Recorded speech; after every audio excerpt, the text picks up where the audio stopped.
Hello and welcome to the GYDA Talks. And today it really is my huge, wonderful pleasure to welcome everyone to the legend in his own lifetime, that is Adam Harris. Hello, Adam. Hey, that's an intro and a half. Well, the thing is about you, Adam, is we do know each other rather well. I know what you've done for agencies. I know what you've done for businesses. I know what you've done for me in terms of searing advice, which actually isn't actually advice, which is actually questions. So one of the things about Adam, I'm talking about you as if you're not there, is you ask these searing questions, which kind of hit you right between the middle of the eyes, and then you go, let me just deflect you, Adam, from answering that question for a moment by somehow answering another question, because you've just asked a question to my core. But let's get back to the interview. So, Adam, for those who don't know you, what are you known for? I'm known for laser beam questions, to work with predominantly CEOs and boards of directors. I spend a lot of my time listening, observing, and I kind of work on the premise a lot of the times that the less I say, the better. But actually, when I do speak, to make sure that it's completely and absolutely relevant and laser beam focused. Can you give us an example of that? So sat around a board table, provocative, challenging questions, a lot of conversation going on. Should we do this? Should we do this? And actually stealing one of your questions. So where actually are we heading? Start with the end in mind. What's the end game here? And literally, I think for me, I'm percolating the information in my head. I'm listening, I'm absorbing what's being said, probably more importantly, what's not being said. And then it's almost kind of like this vacuum of space just kind of implodes, and I say it and everything kind of just goes silent. And people are then sitting there kind of going, oh, that's actually a really good point. What are we actually trying to achieve here? So those things seem to happen to me on a daily basis, from a one-to-one coaching perspective, a monthly when I'm sat physically or virtually within boardrooms, is to just be challenging and asking that really difficult question that nobody either A wants to answer or B's even thought of, and that's where I spend my time. But I'm going to just big you up a bit, because I think there's actually more to it than that, because it's not just about identifying the elephant in the room or bringing the elephant onto the table. I think there's two other things going on, and I've watched you numerous occasions when we've worked together, and I think one of them is about kind of persevering. In other words, not accepting the initial answer. So, one of your quotes, which I use, if we're going to do this swapping thing, is, what's the issue behind the issue? Which anyone who pays me good money knows that at some point in every session I will talk about what is the issue behind the issue, because that's actually digging into what's going on. And the other thing, which you kind of alluded to, is actually going beyond what is normal consulting, and whether that's asking very, very direct questions, for instance, about someone's personal life or their personal relationships, if it's appropriate. But I think it's the actual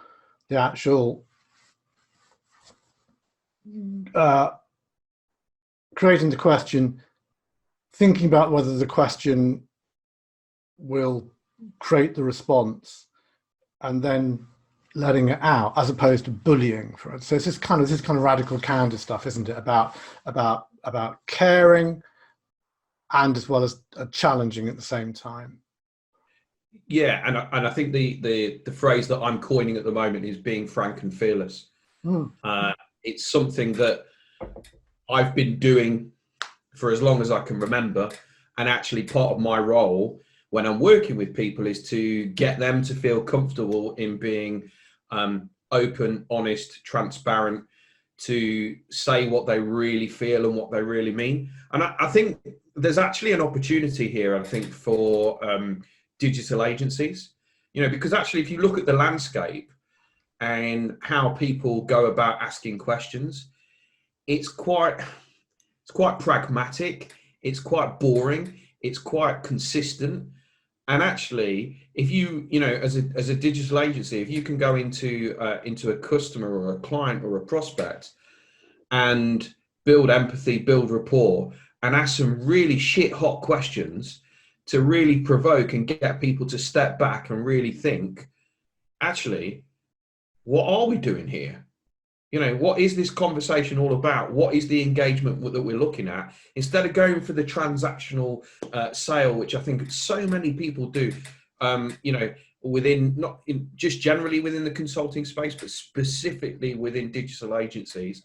I've seen it. I've been there. I've been on both sides, sat in the boardroom, sat there as a potential customer, and I've literally sat there and just gone, if this is the best you can possibly do, what's the fucking point? I might as well pay somebody in the Philippines, a tenth of the price to do it, because you're adding no value, and this is where, and I think it's vitally important, understand what your vertical market is, but actually it's the quality of the questions, the challenge that you have with the people that you work with, which for me is the fundamental thing. So, I mean, and 95% of businesses absolutely just miss it.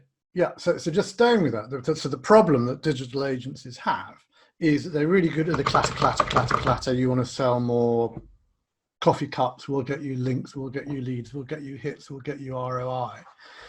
But when it comes to selling their own service, because it's not a product, it's a service, it's like a professional service firm, like an accountant or a lawyer or an architect, where you're selling your reputation, you're selling the promise. Many are really poor at understanding that they're creating a relationship. It's a relationship sale. It's not a transaction sale. And they think it's literally, let's look at the hopper. We've got 50 leads. We've got 25 sales qualified, 10 marketing qualified, 5 proposals. What can we do to take it to the next level? And that's not how any of us want to be treated. And we can smell it when the automated email pops out saying, it is 3 days since we heard. I just got one now. It is 3 days since we heard from you. We were just wondering if you are still interested in our service. Sod off.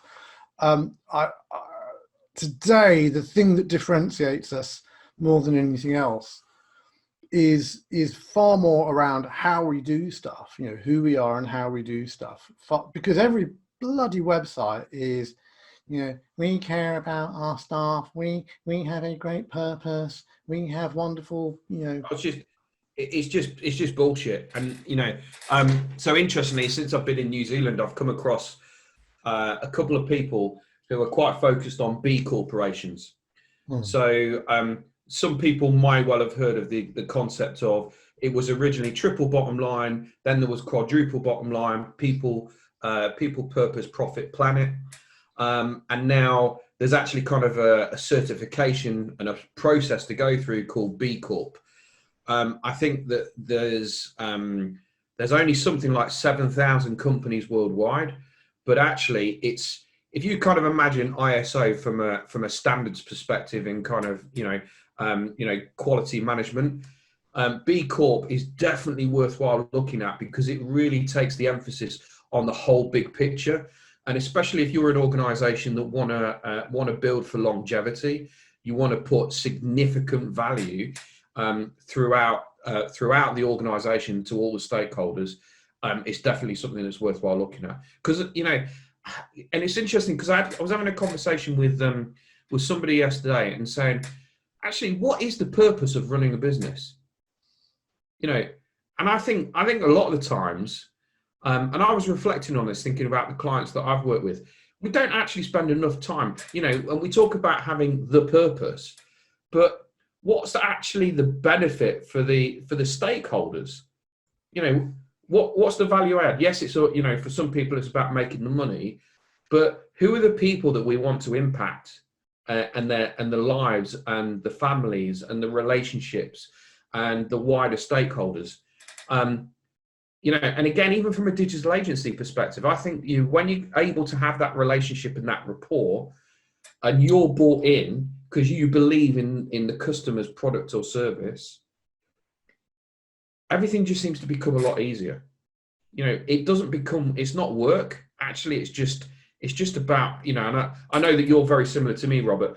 Most of the clients that I work with, I like hanging out with them. It's a joy. They bring me in because there's a specific skill that I've got, but actually it's not work. It's relationship. And I think there's a lot that people can learn about that. Let's hang on. So I've about 3 or 4 questions for you, Adam. So the first one is, how small in headcount can you be and still be a B Corp, and for it to be a one person? Okay. Yeah. So there's a consultant friend of mine who specialises in B Corp. He's put himself and his organisation all the way through it. So you could be a one-man band. Here in New Zealand, because that's just the conversations I've been having, Patagonia, Muller yogurts. So the size of the organisation is almost irrelevant. Actually, it's about the certain criteria that you hit, and it's not easy. You know, there's a maximum of 200 points that you can get. You need to get 80 to pass. But it's definitely worthwhile looking at. Okay, so that's the first bit. The second bit is, you're talking about 2 things. So anyone who's listened to me ever knows how I get irritated about purpose and you know, the power of why. And okay, so why do you do what you do? Oh, I'm interviewing you, Adam. Okay. Why do you do what you do? I do it because I love helping agencies and I love seeing them flourish. Okay, so that's why I do what I do. But there's what else? What else? I really enjoy making an impact and changing how people live their lives and the quality of their lives. Okay. My point is that we've done all this why, what, how, purpose. Look, as I look around me, I've got a pair of glasses, a biro, a book, a mobile phone, and a felt tip marker pen. Okay, not one of those things did I buy thinking, oh, I wonder what their why was. I wonder what Hodder and Stoughton's why is, what their purpose is. You know, you just go and buy stuff. Now, I'm not denying that if it comes to buying from a small local accountancy firm or an architect practice or a designer but you know, small independent, that I'm way more interested in what they're doing and why they're doing and how they do it. And also, if I can buy shoes, I'll buy Tom's, and I love the Patagonia stuff and so on and so forth. But the majority of the time, I don't buy stuff for their why. And I'm not convinced that people buy my stuff for my why. They buy my stuff because I do a good job. In those days when you or I went on stages, if you remember that way back when, they wanted a speaker who could talk about a specific subject, enliven the audience, have the audience go away feeling better and more excited and more committed to make stuff happen. Okay. So whether I did that for the money or whether I did that because it's my why, I'm not sure people cared that much. Well, but so actually, whether other people care or not is actually irrelevant.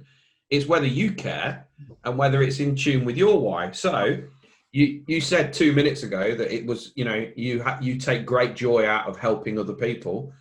So, you know, and we've had the pleasure of being on stage together, and I've seen you many times.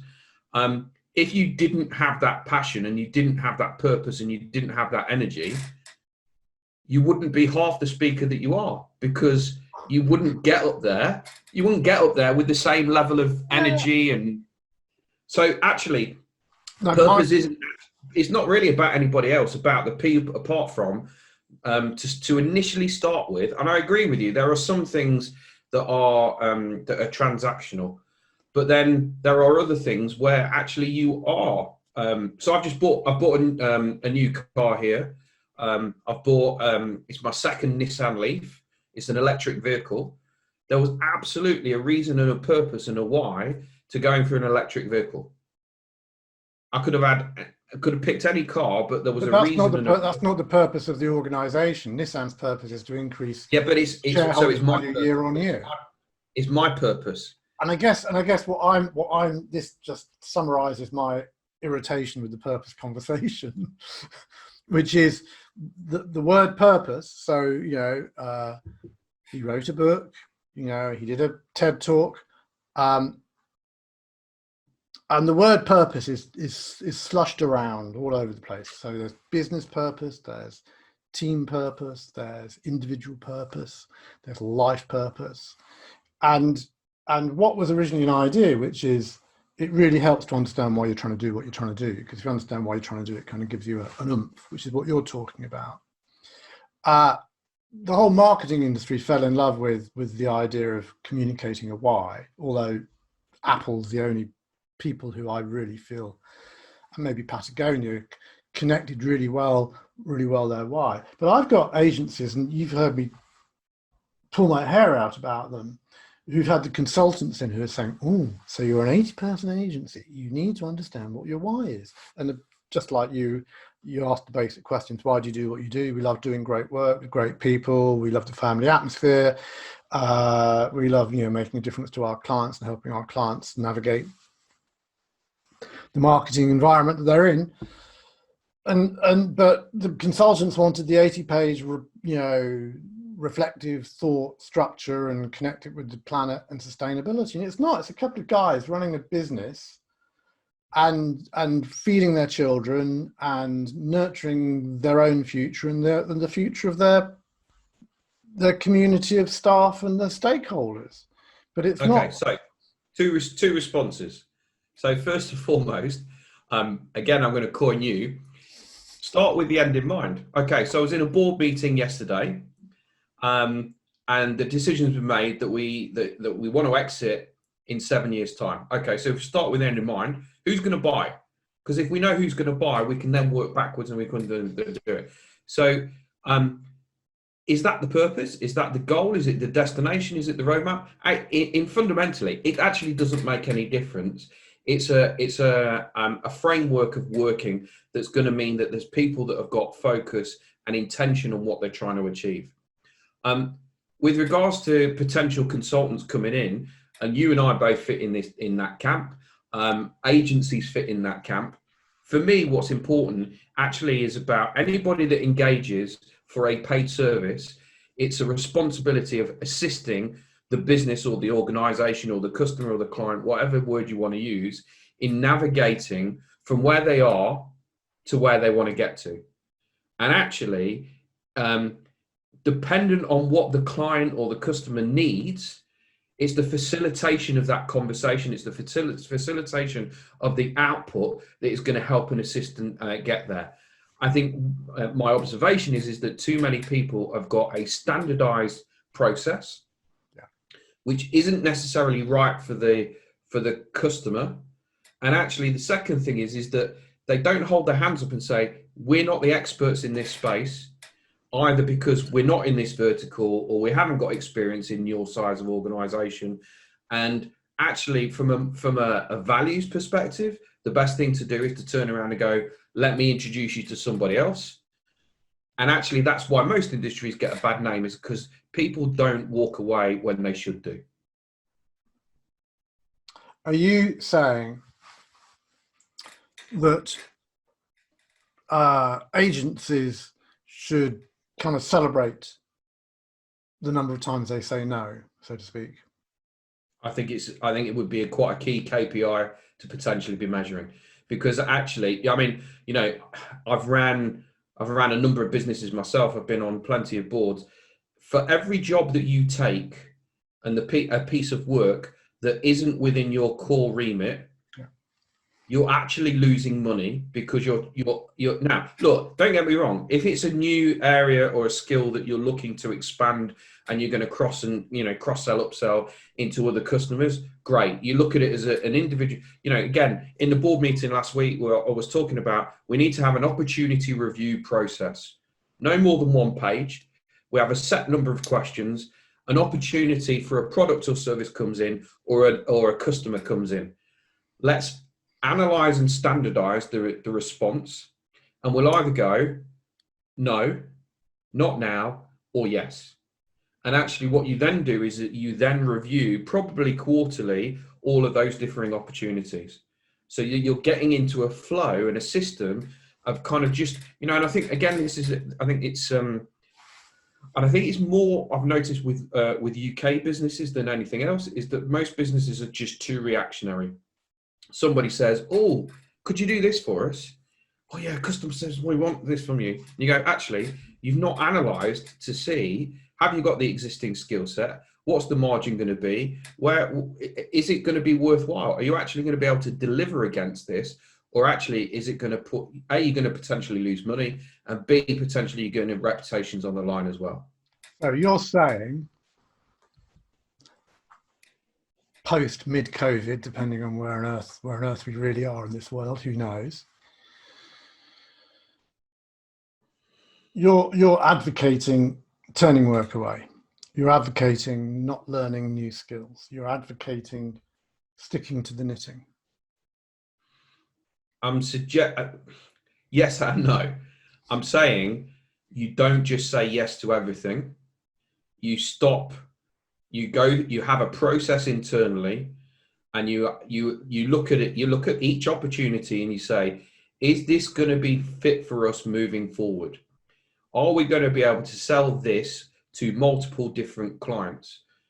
Are we going to be able to move forward with this?" And it might be never. It might be not now, or it might be actually. Do you know what? Here's an opportunity. Our biggest client wants us to do X. Okay, how many other people can we roll that out to? What's the additional skill set that we're going to need? What's the additional training that potentially we're going to have to put people through? So I'm saying yes and no. What I am saying is you need to have your own system within your own business. Yeah. But there is this problem of the founder and shiny fluffy stuff, rabbits. And because, it's this thing that, what we do, same customers, same market, same product, same service, it kind of gets dull. And yet other stuff seems really sexy and really interesting. And we might want to go away and learn it. So, one example, which is contra to that. So I see digital agencies trying out all kinds of stuff. Oh yeah, we'll do TikTok. Oh, we'll do social media. Oh, we'll do this. And they go kind of down a rabbit hole, because they don't know what's going to be the next big thing. Google was the biggest gig in town.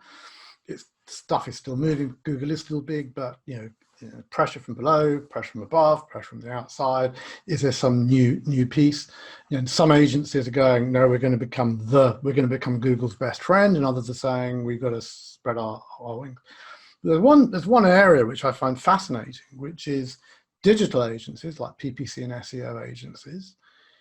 And video, all the evidence I've ever seen says that video and video advertising is phenomenal for the client, is phenomenal in terms of ROI and engagement and sales. But hardly any pure digital agencies will go down there, because it's a bit like saying, oh, you're a car driver, why don't you drive a motorbike? And the answer is, because I'm a car driver, I'm not a motorbike driver. That's why I'm not going there.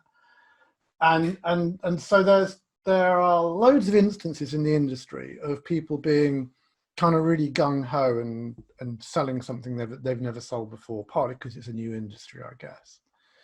But there are also examples where there seem to be really good opportunities, like video advertising, where people shy away from it because it's too different. So I kind of struggle with the industry about why everything that the clients are saying to digital agencies is that they want a broader offer.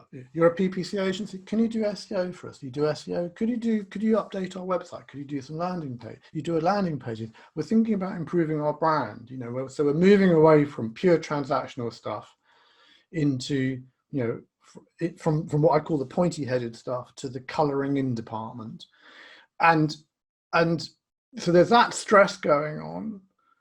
And then there's that stress to just make sales, and then there's the stress of clients just wanting everything cheaper. So I'm with you. Stick to your guns, be good at what you do, think carefully. If and when, put your prices up. Don't be ashamed of a higher price. But at the same time, there's tremendous pressure to commoditize, and I guess what would you be telling a digital agency client of yours to do? Okay, so there's a lot of things there. Okay, so there's a couple of things that came to mind as you're talking there, and I think you have to work out: are we going to be reactive to the needs, requirements on what our customers want? Or are we going to drive and be proactive in driving our own agenda? Okay. And to be fair, either's perfectly fine. So if you want to go down the reactive route, the best way that you need to be doing that, in my opinion, is that you need to be consistently talking to your customers, probably every 90 days. Now, you can either be doing that in customer surveys, customer feedback, at the point of sale, on delivery, roundtable discussions. To be honest, I don't really care, but you need to be having the consistent conversation and getting the feedback of what are the one or two things that we're not currently providing for you that you'd like to buy from us. So you don't have, it's not rocket science. You just have to be asking the right questions. So that's one route. The other route, every 90 days, you're saying? Every 90 days. Okay. Because actually, even just from a customer retention perspective, you're touching base, you're having conversations, you're getting the feedback. And actually, what they're going to be telling you is going to be indicative as potentially of areas that your customers and your client base may well actually be wanting in the future. They just don't know about it. And so that's listening as opposed to prompting? I think it's both. Well, because again, you're back down to that problem, aren't you? Let's just go back to the video marketing and video ads. Because you're letting once the genie's out of the lamp, if you say to a client, "Well, I don't suppose you're interested in video advertising." "Oh, that's a good idea. Can you do that for us?" And then you'll say, "Oh, sugar, never should have mentioned it because we're not." This is where you've got the listening aspect. The other way to potentially go is to go, right, we're absolutely going to be at the forefront.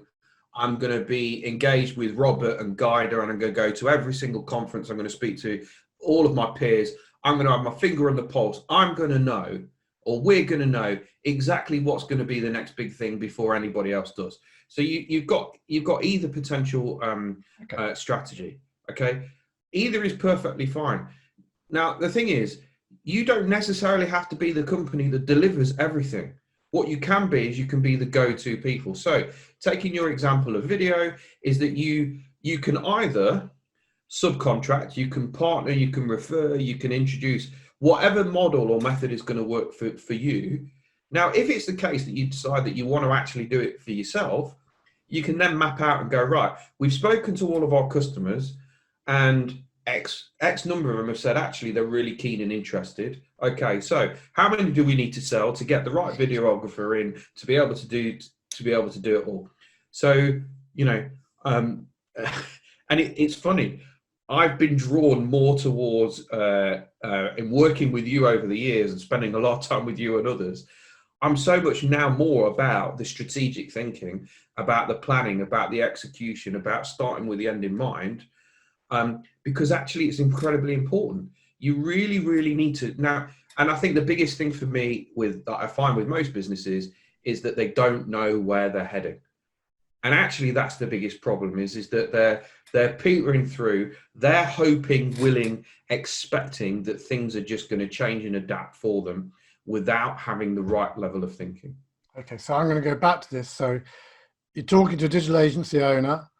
First thing you're going to tell them is reactively or proactively talk to your customers.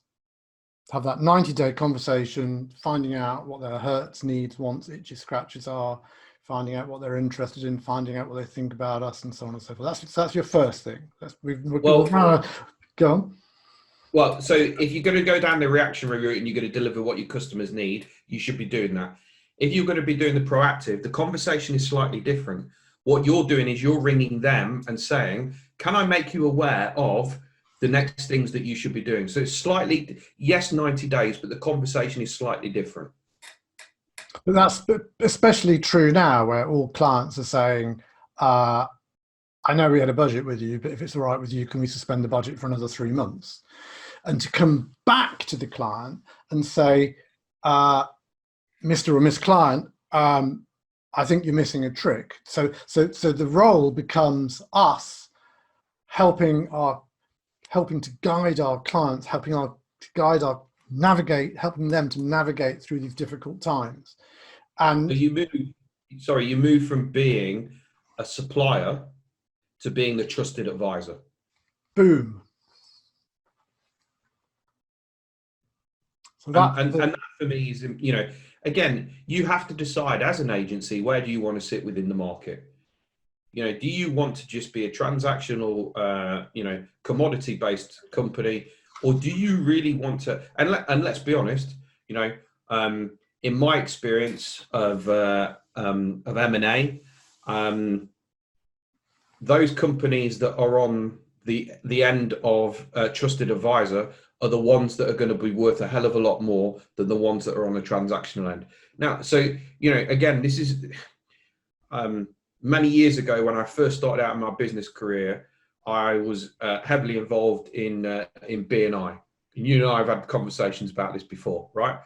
What I realized very, very quickly. So for those who don't know what B&I is, it's Networking International.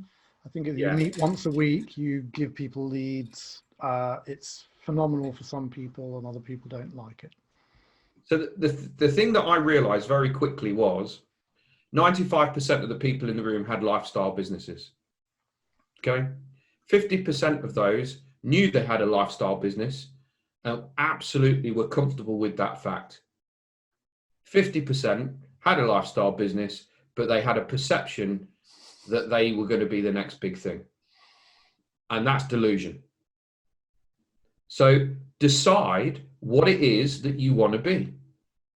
Because when you know what it is that you want to be and what it is that you want to do, actually, you'll be able to get the success that you want. So, Whoa. You can't just, this is like bloody books that go, we were one person and 3 months later we were 500. You've kind of missed out a fundamental thing there, Adam. You've gone from decide what you want to be. I get that, because you kind of start with the end in mind. Therefore you don't want to be that, but you don't want to be that. And decide what you're going to be. And then he said, and then I think I'll have to rewind to hear it again. He said, decide what you want to be, because then you can be that thing. And I think that you could be entirely delusional. You could but how often do you hear people say, you meet people at your networking, you go, hello, what do you do? Oh, I've just done a startup. Oh, that's fantastic. What are you trying to do? Well, within 3 years, I want to sell it for £5 million. Oh, that's interesting. How are you going to do that? Okay. Well, so this then becomes the key for me. Okay. So as an investor, as potentially somebody that may well fund, I'm looking at 3 questions here, or 3 things I want to find out. What's your product or service? And you need to help me understand how and why yours is different to the competition. Why are you first to market in product or service? So you've really got to be something that's different, that's revolutionary, and that may well be in customer service, it may, whatever it is. Okay, so that's the first thing. The second thing is, so tell me how you're going to fund growth. Because if you think that you're going to do it organically, you are delusional. Okay, so help me understand where you're going to get the finance from to grow from where you are to where you want to get to. Okay, and even if they don't know where that's going to come from, when I ask that question, their response shows me that they're open and willing to explore the finance conversation. And the third thing is, so tell me about the people that you've got within the organization or the people that you're going to recruit. I know you're going to be recruiting people that are smarter than you, that can be doing the things that you don't do. So I can pretty much, within a 15-minute conversation, I can tell you whether, a business owner or business owners are going to make the success that they want and that they've got their achievement, or whether they're delusional. It's actually quite simple. Okay, I'll go along with it. I mean, I think that's pretty damn good. So, and sorry, I'm happy to say to anybody that's watching this video, I'm more than happy to have a 15-20 minute conversation with them, get on a Zoom call, and I'll give them my challenging questions, and then I'll give them, if they want my opinion on the one or two things that they should potentially be doing differently, I'm more than happy to share with your community. That's incredibly kind. That's incredibly kind, and your details will be at the end. You may wish you hadn't said that, because they have to work in New Zealand. They have to work in New Zealand hours. So are you? So you bought and sold companies. Do you think there's a blueprint for success? Do you think there are secrets of success? Do you think there's a pattern that most successful entrepreneurial enterprises go through? Is there a recipe? I think there's conditions for success that you can create that can give you a better chance. Okay. However, there's a caveat, which is it's going to be slightly different dependent on the person that you are. Okay. Dependent on the person you are, not the market. Oh yeah. Look, to be honest, the market is irrelevant. And what I mean by that, the market is irrelevant. Right. The market is irrelevant. If you are good enough, if you're young enough, sorry, what's the phrase? If you're good enough, you're old enough. Should we edit that out? I think look, here's the thing, right? And maybe this is being controversial. If you have the tenacity, if you have the energy, if you build the right culture, if you surround yourself with the right people, if you get the right finance, if you find a way of being challenged, you will be successful. No. And I'll tell you why. Because the graveyards of business are full of people, okay, who say exactly the same. When you read these books, which are histories written by the winners, oh, Richard Branson, what did you do? Oh, Nita Roddick, what did you do? Oh, whoever it is, what did you do? And they say, oh, we had great people, great strategy, right place in the market, right time, right funding, and the passion to make it happen. And when you go to the graveyards of all those people who've gone bust, and you say, tell us what you were doing. They say, oh, we had great people, great strategy, great time to market, great product.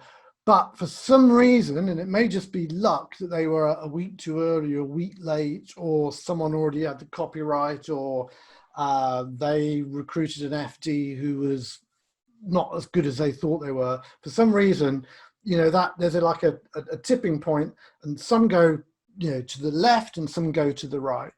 And I think one of the big disgraces of business school and business education is that the stories of the winners are pretty much identical to the stories of the losers.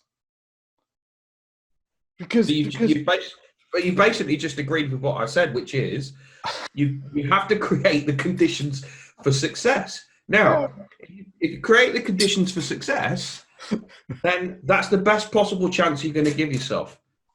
Yes, there has to be some luck that comes into it, but But if you don't create the conditions for success, and you don't do, in my opinion, what I said, get the challenge, create the peer group.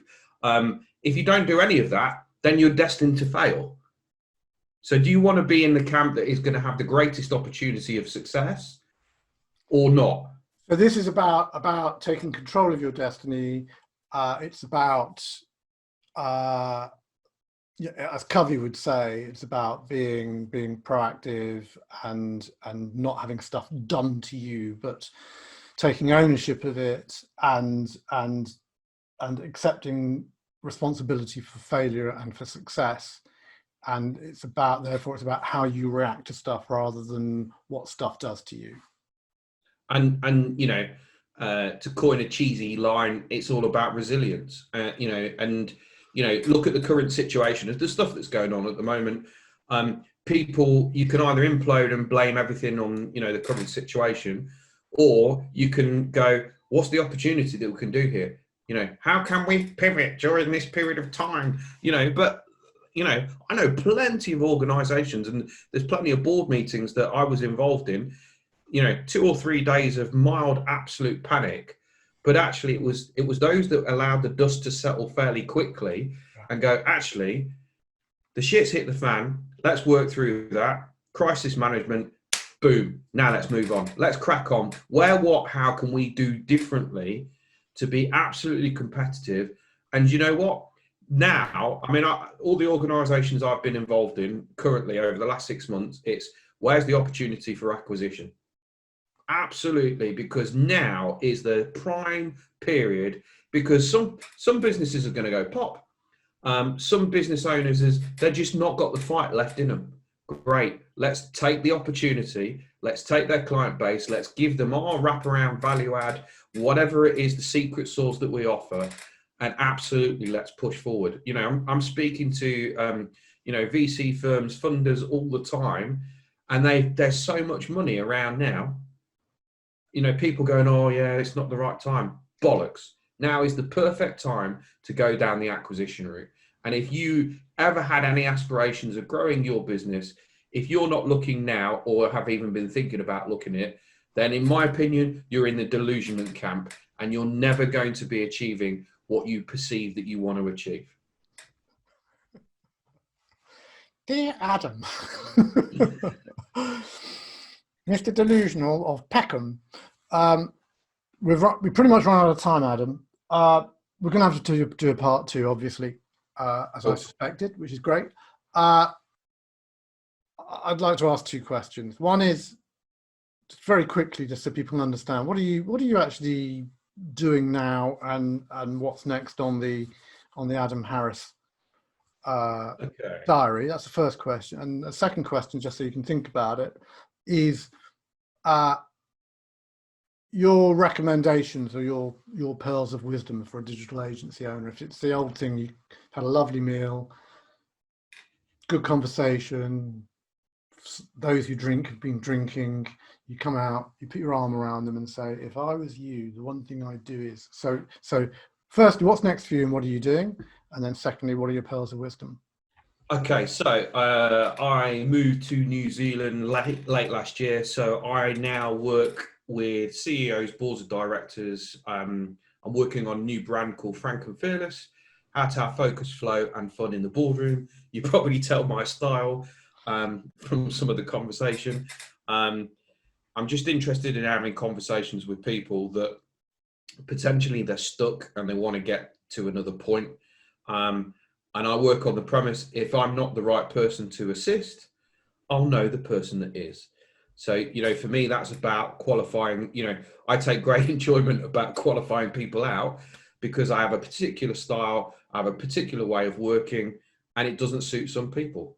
And absolutely, that is great. So for me, happy to speak to anybody and kind of signpost. With regards to pearls of wisdom, couple that instantly come to mind. The first thing is surround yourself with people that are smarter than you. Okay, and what I mean by that, and you'll be able to tell me who said this, you are plus or minus 10% of the 5 people you spend the most amount of time with. And And that will be financially, it will be intellectually, it will be, I'm not sure about the sex life, I'm not sure about that one, but generally speaking, you know, you'll rub off of each other, and you'll pick up their pearls of wisdom. So, you know, you and I first met in a mastermind group, what, 5 years ago? At least. However long. Yeah. The other one, and it kind of is tied into this, is you need to find people around you that are going to challenge you. So whether that be a coach, whether it be a mentor, whether it be a peer group, and it's really important. It's not about having your answers questioned. It's about having your questions questioned. Okay, it's really easy. Say that again. I'm going to have to write that one. It's not about having your questions answered. It's about having your questions questioned. Because actually, when you ask a question, you pretty much know what the answer is anyway. But to actually get to a deeper level and to get to the challenge, you need to find somebody that's prepared to go, so this is what we're going to do. And it's like, okay, really? But why? You know, and the simple 5 why is a nice common structure, but actually it's about really getting somebody who you're quite happy and prepared that is going to make you feel uncomfortable, is going to challenge you. You're going to walk away and your head is going to be fucked because they've asked 1 or 2 questions that has literally just blown your mind. Now, you and I have been doing it to each other over the years, and you know, and that's one, you know, and that's great because there's a mutual relationship that exists. So I would be saying to any digital agency owner, who's the 1 or 2 people in your life that really makes you feel uncomfortably comfortable and challenges you to a state where you're walking away and you are absolutely fixated on doing something and you're going, actually, I'm not sure now, because that is a brilliant place to be. I'm just writing it down. That's brilliant. Uncomfortably comfortable. Uncomfortably numb, as Pink Floyd would say.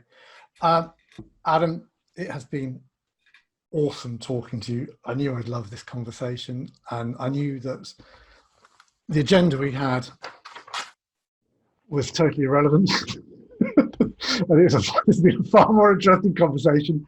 We will do a part 2. We'll do a part 2 because Adam and I wrote a book called The Check-in Strategy Journal and The Check-in Strategy Questions, a booklet. We have to discuss that. And I also want to delve harder into these cunning questions and about the inner game that we play. But on that note, we're going to go and say, Adam, you've been a star. It's been a real pleasure talking to you. Thank you so very much indeed. Brilliant. Thank you.